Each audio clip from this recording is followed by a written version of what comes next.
1800 to 1850, there wasn't a single recorded Muslim movement to Christ. Since then, there have been more than 90.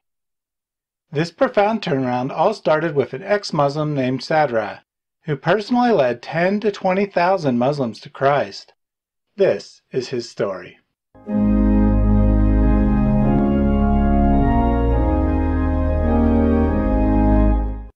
In this video, I'll be using several Indonesian and Javanese terms. My apologies if I botch some of the pronunciations. Christian missions in Indonesia began in the 16th century with the arrival of the Portuguese. On paper, these Catholic missionaries had good success, attracting 40,000 converts within a century. In reality, however, the number of true converts was far fewer, as many conversions were made for economic or political reasons. The Dutch arrived in the 17th century. The Dutch traders quickly drove out the Portuguese, beginning a long era of Dutch colonialism. Motivated primarily by economics, the government established an agreement with the local Muslim leaders whereby conversion from Islam was prohibited and missionaries were limited to contacting people adhering to traditional tribal religions. As a result, Christian churches were formed in parts of Indonesia where Muslims had little sway, but few were formed in Java. Like the Portuguese before them, the Dutch found good success on paper with more than 43,000 baptisms recorded by the late 18th century. However, they also found that the natives often converted for disingenuous reasons. The high number of rice Christians, as they were called, led missionaries to adopt a hardline stance whereby converts were expected to make a complete break with their culture, adopting European customs. The 19th century saw an expansion of missionary efforts and the first official efforts to evangelize Java. W. Huzu was among the first to arrive in central Java. A hardliner, he only attracted a handful of converts each year. He would, however, play an important role in the life of Sadra. While official missionaries struggled, lay efforts had better results. F.L. Anthing, a lawyer by trade, began training locals he worked with for native-to-native outreach. Financing most of the efforts himself, at least 50 people became evangelists under the unofficial Anthing Theological School.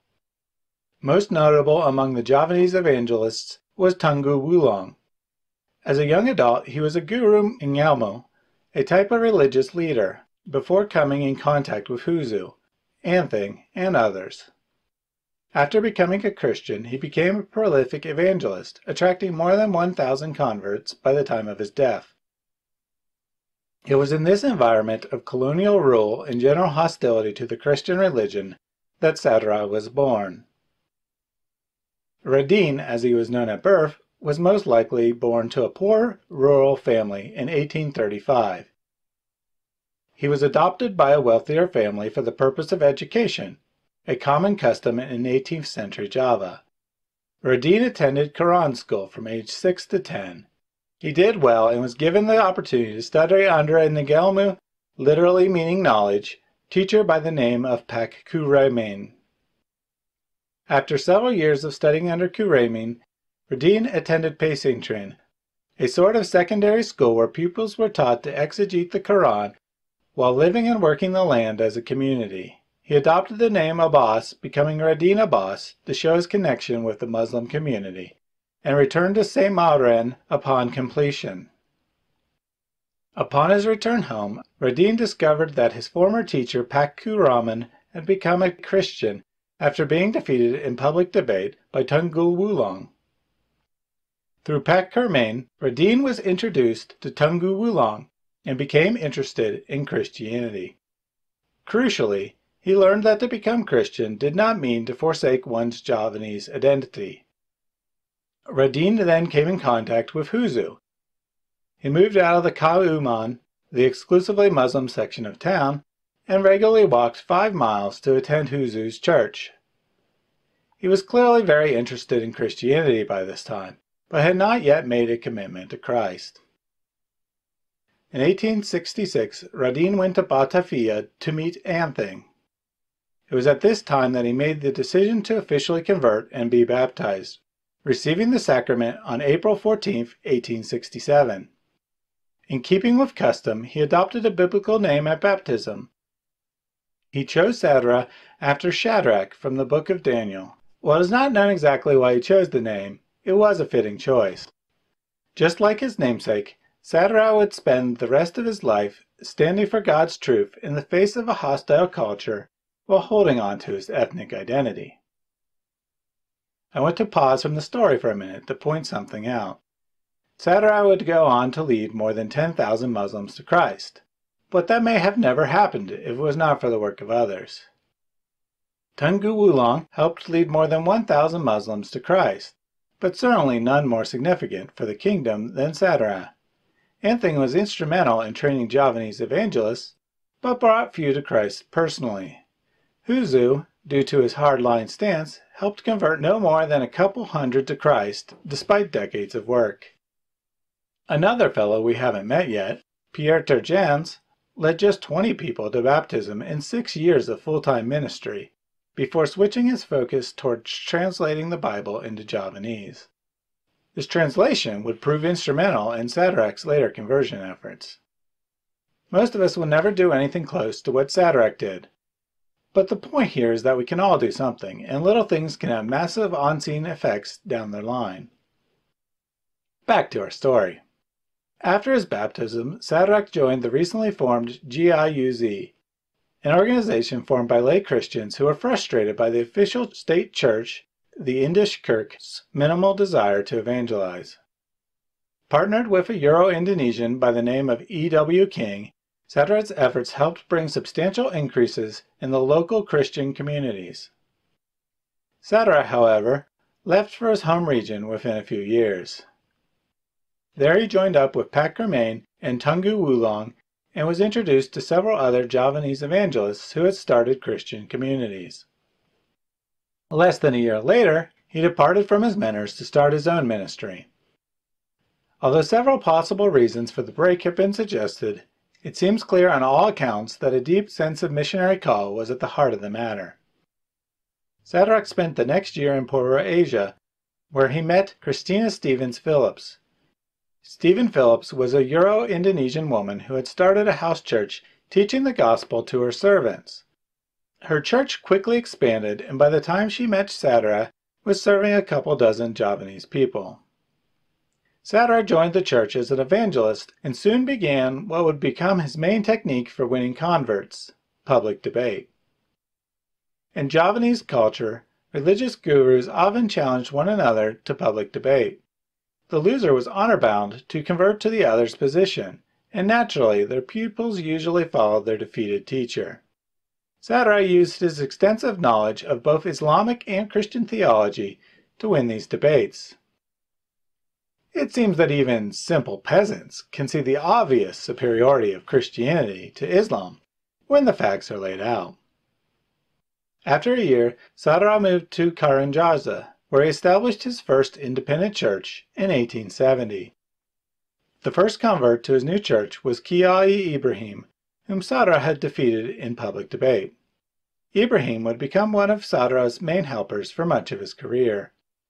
KYAI Kasa Menteram, a well-known guru, was converted next after a debate lasting multiple days. In his first year, Sadrach won about 100 converts and developed a reputation as a respected guru with a Nuing Nalmu. Although he taught all converts himself, he maintained a close relationship with Stevens Phillips. In 1871, the first church building was constructed, allowing local Sunday worship in Karanasa for the first time. The town soon became a hotspot for converts throughout the region to visit. By 1874, the church was booming with 2,500 people converted by Sadrach and his followers, and 5 buildings across the region. Unfortunately, the Dutch missionaries grew to resent the new church rather than celebrate it, and they forbid their ministers from assisting the Javanese community. For a while, Stephen Phillips acted as an intercessor between the Dutch and Sadrach. She fell ill, however, and died in 1876, leaving Sadrach as the sole leader of the Javanese Christians.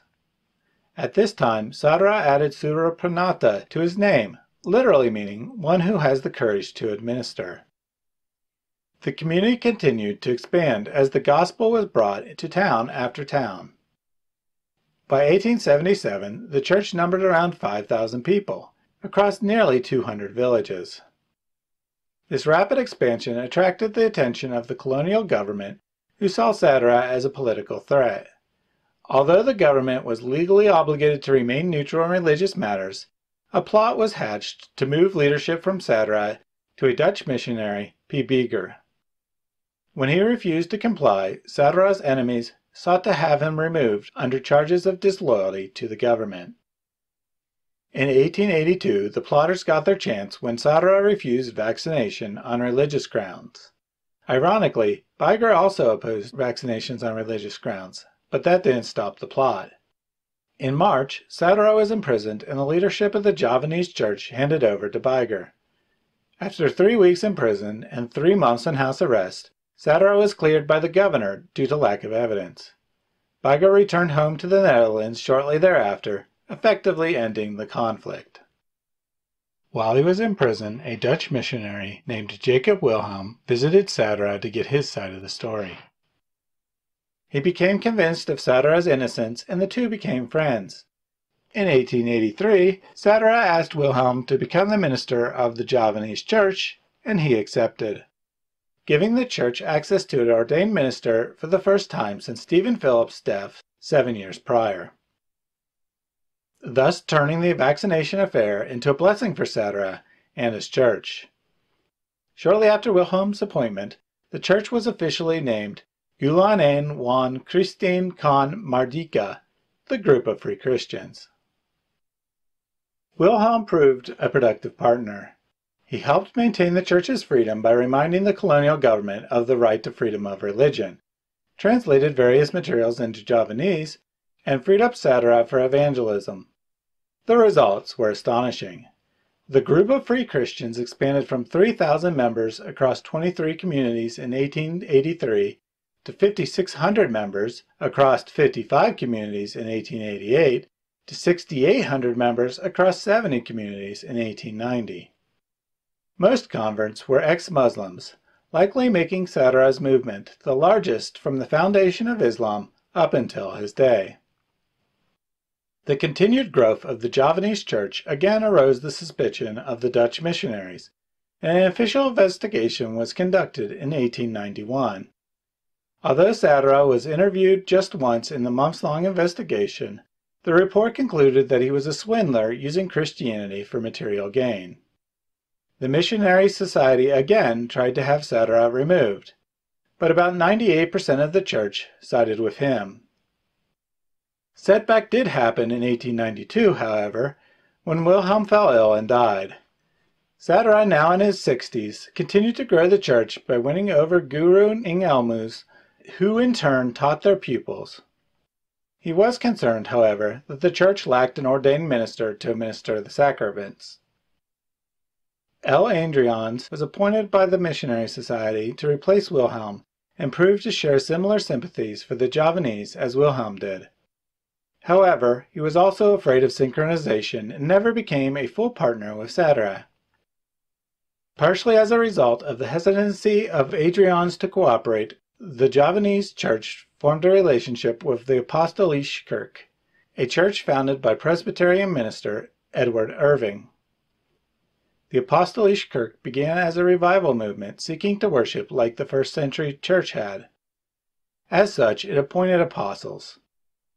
In 1899, Sadara was ordained as the Apostle of Java, allowing him to administer the sacraments himself for the first time. The appointment also gave him official status with the government, greatly reducing the church's contact with the Dutch missionaries. Records for this final phase of Sadara's career are sketchy, since the Dutch missionaries no longer kept membership numbers for the community. However, surviving records of the church itself show annual baptisms topped 200, including over 500 in Sadara's final year. Sadara died on November 14, 1924, at an age of over 90 years. The community was estimated at 20,000 members at the time of his death. Upon his death, Sadara's adopted son, Yotham Marataja, took over leadership of the community. Schooled by missionaries, he doubted the authenticity of the office of apostle and was a hesitant leader. He considered bringing the church under Dutch control, but ultimately decided against it and accepted the position of apostle. He did, however, encourage more cooperation with the Dutch. 10 years later, the community split. Half followed Yotham and joined with the Dutch. A large group officially joined the Apostolische Kerk instead, and the remainder stayed as an independent community or joined the Catholic Church. Still, it is clear that all remained Christians. Over his life, Sadrach's church brought 20,000 to 30,000 Javanese into the Christian faith, and most of them were from a Muslim background. Sadrach was personally responsible for many of these. A few factors explain his extraordinary success. Perhaps, most crucially, was his insistence that the Javanese could retain their culture while embracing Christianity. This presented a stark contrast to both the Dutch missionaries and Islamic leaders who demanded people become more westernized or more Arabized in order to demonstrate they were a true believer. His followers wore traditional clothing and worshipped in traditional-style buildings, with one key difference: a three-tiered roof to symbolize the Trinity. Sadrach allowed the use of familiar Muslim terminology and customs and adapted the Shahada. There is no God but God, and Jesus Christ is the Spirit of God. He used his knowledge of Christianity and Islam to better opponents in debates, winning thousands of converts in the process. Although Sadrach's community disbanded, his work lived on. This early evangelization of Java primed the reason for what would become the largest Muslim movement to Christ in history, when an estimated 2 million Indonesians converted over a 5-year period in the 1960s. That story will be told in a later video, so make sure you are subscribed to my channel. Today, Indonesia is home to 8 to 10 million ex-Muslim Christians, by far the most of anywhere in the world, and it all began in earnest with the conversion of Sadrach, one man who made an immeasurable impact on the Kiai Sadrach, lahir tahun 1835 sampai meninggal di Purworejo, 14 November 1924, adalah salah seorang yang menjadi penyebar agama Kristen, penginjil, di tanah Jawa. Ia dilahirkan sekitar tahun 1835 di daerah Karsidenan, Jepara. Sumber lain ada yang mengatakan dia lahir di Karsidenan, Demak. Gelar imamat Kiai masih melekat hingga kini, karena sebelum menjadi penginjil, dia adalah seorang muslim yang punya banyak pengikut. Kehidupan pribadi, nama kelahirannya adalah Radin, dan saat dia berguru di pesantren daerah Jombang, namanya bertambah menjadi Radin Abbas. Akan tetapi, setelah belajar di Jombang ia pun hijrah ke Semarang dan bertemu dengan seorang penginjil yang bernama Huzo'o, dan kemudian Radin Abbas pun ikut kelas katekisasi yang diajar oleh Huzo'o tersebut. Di dalam proses kelas katekisasi tersebut, ia berkenalan dengan seseorang yang sudah sepuh tua bernama Ibrahim Tunggul Wulung yang asalnya sedarah dengan Radin, yaitu dari daerah Bondo, Karsidenan, Jepara. Semenjak perkenalan tersebut, Radin menyatakan kehendaknya menjadi murid Tunggul Wulung. Dibaptis. Setelah menjadi murid Tunggul Wulung, mereka berdua pun sempat bepergian ke Batavia.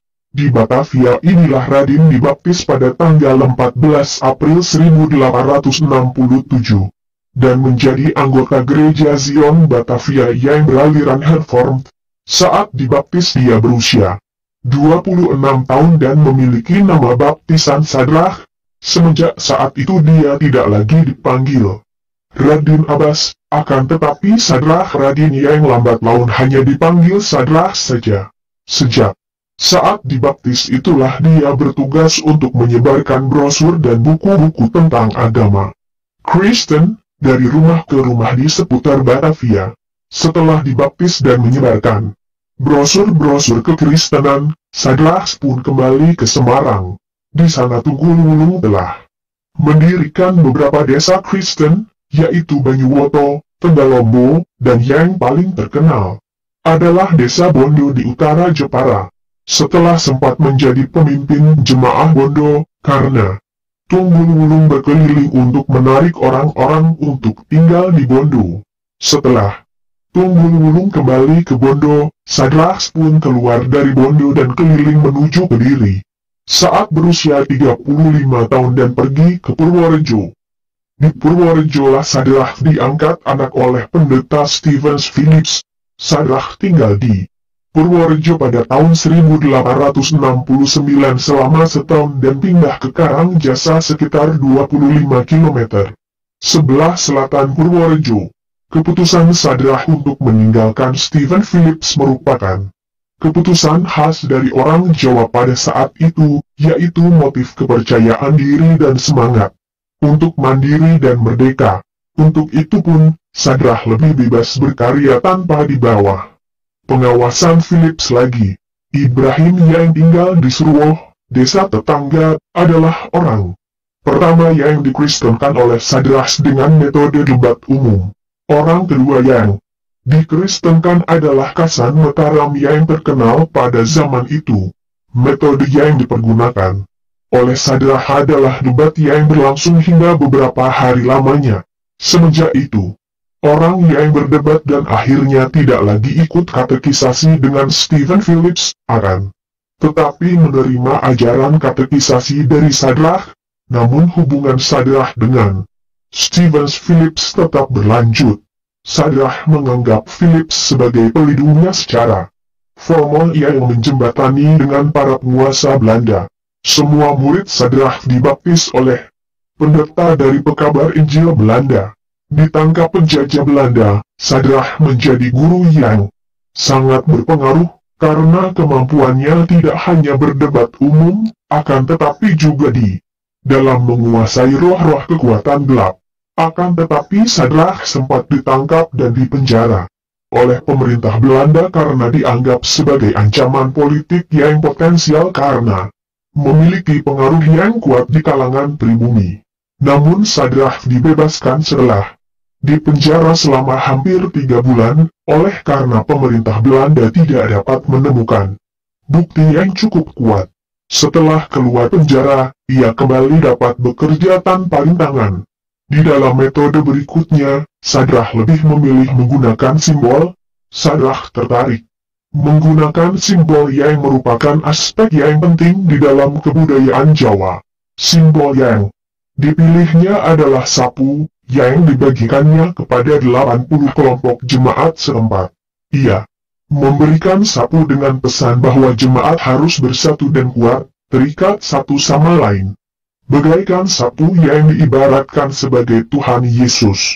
Gereja KYAI Sadrah, karya sosial yang semasa hidup yang ditinggalkan oleh KYAI Sadrah adalah berupa bangunan gereja beserta kompleksnya, yang sekarang dihuni oleh anak keturunannya. Meskipun fungsinya sudah menjadi gereja, bangunan ini lebih menyerupai masjid, dan terkenal dengan nama gereja KYAI Sadrah. Uniknya, ciri kekristenan sama sekali tidak tampak pada bangunan ini. Di bagian atas atap terpasang lambang senjata cakra, bukan tanda salib. Arsitektur asli gereja ini masih dipertahankan sebagaimana layaknya masjid. Di bagian dalam, ruang kecil menjorok yang biasa digunakan berdiri imam dijadikan mimbar untuk khotbah para pendeta. Sedangkan di bagian kiri dan kanan merupakan tempat duduk para majelis. Selain menjadi tempat wisata umat Kristiani, kompleks yang sudah dilengkapi dengan berbagai fasilitas ini juga sering didatangi oleh para peneliti dalam rangka menyusun disertasi. Meninggal dunia pada tanggal 14 November 1924 di dalam usianya yang mendekati 90 tahun, Raden Abbas Sadrah Supranata meninggal dunia. Saat pemakamannya hadir kerabat-kerabatnya seperti Bupati Kutoarjo dan Kulon Progo, sehingga tampak jelas bahwa Sadrah telah dikenal luas pada zaman itu. Semoga para penyaksi selalu dalam lindungan Sang Pencipta. Kisah Kiai Murtad dan sebarkan ajaran Kristen di tanah Jawa.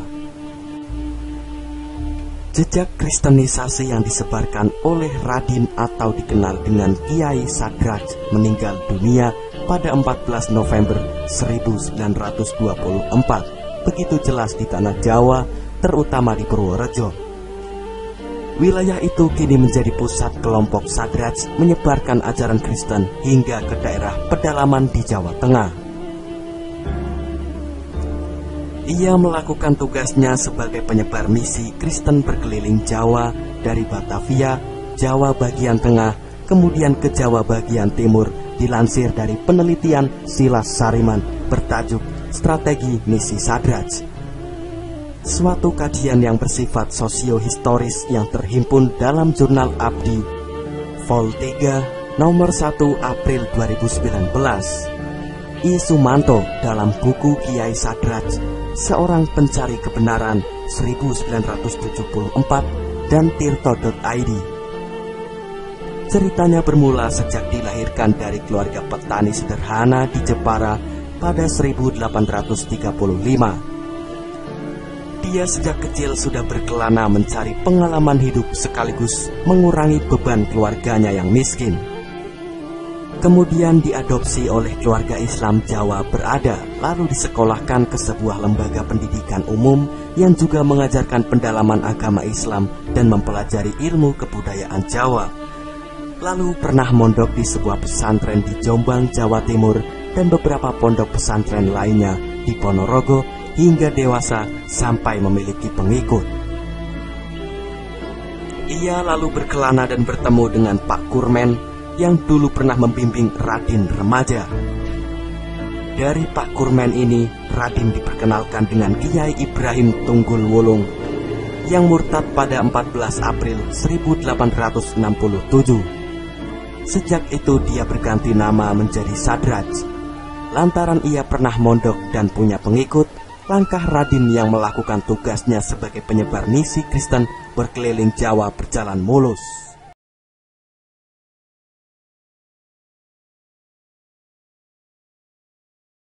في الكتاب بيقول كده في مزمور 98: اهتفي للرب يا كل الأرض، اهتفوا ورنموا وغنوا، رنموا للرب بعود وصوت نشيد، بالأبواق وصوت السور اهتفوا قدام الملك الرب. المزمور ده بيقول اهتفي يا كل الأرض.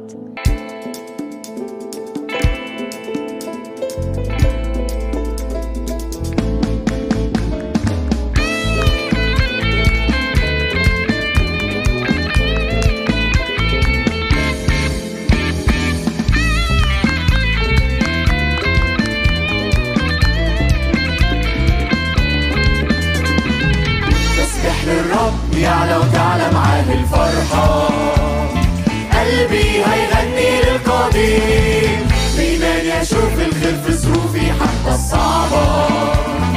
غني يا نفسي للقدير، بعلن إيماني شايف إلهي للسلطان ومن أماني ينقل جبالي.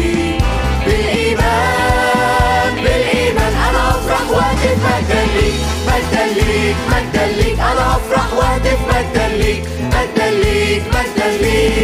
هاليلويا هاليلويا هاليلويا هاليلويا. بعلن يسوع ملك واحد على كل حياتي، قلبي هيغني للمسيح، وبصوت الحمد رح أشهد له تثبت صلاتي.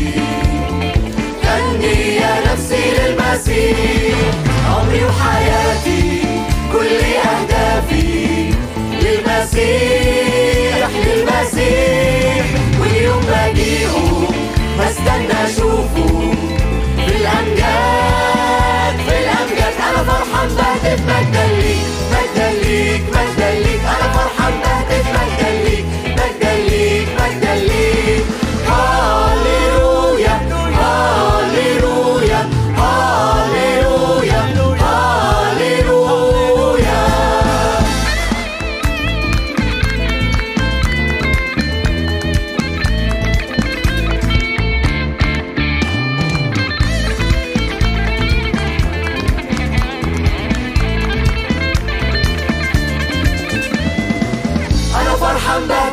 مجدا ليك مجدا ليك مجدا ليك، أنا فرحان بهتف مجدا ليك مجدا ليك مجدا ليك.